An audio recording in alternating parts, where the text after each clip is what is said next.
Hey, we're from the St. Croix River Education District. I'm Nick. I'm Courtney. And I'm Rye. We're talking about how to build supportive relationships with all the students in class in order to have those relationships and just promote student engagement. And one strategy for doing that is something we'd call like the individual student check-in. So kind of one-on-one or in a very small group, just talking about what's going on with me as the teacher, but more importantly, like, hey, what's going on with you guys? Like, what are you doing? What are you interested in? Unrelated to our academic content. And I know, Courtney, from your experience, you had like a way of doing this with your classes. Right.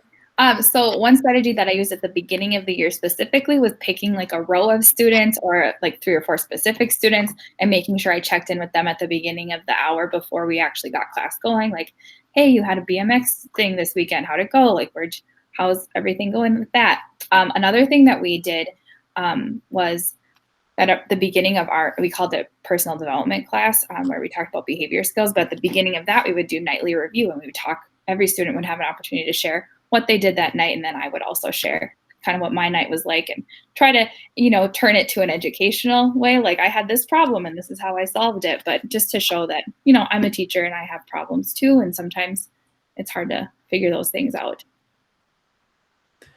Yeah, and kind of like trying to, I like that idea because one thing we just know from experience and know from research is like it's just easier to build relationships with some students than others.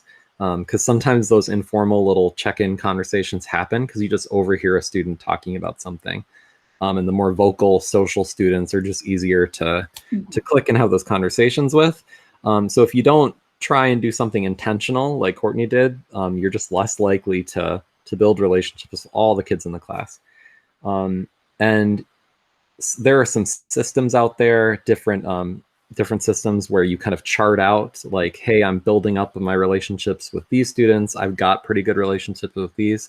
You don't necessarily have to do that kind of like on paper spreadsheet tracking, but just in your head being conscious of like, hey, these kind of 3 students I'm on the rocks with, like we're not really on a good place, and being more intentional about trying to have those individual check-ins and increase that time with those students is a really good way. Like if you kind of repetitively over a couple days try and have individual conversations with that one student that you don't have a great relationship with, it's a good way to help build it back up again.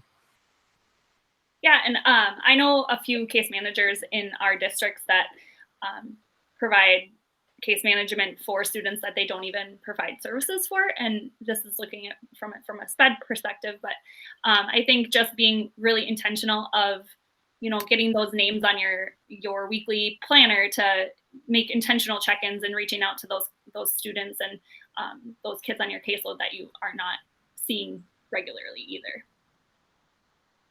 All right, awesome guys, thank you, have a great day.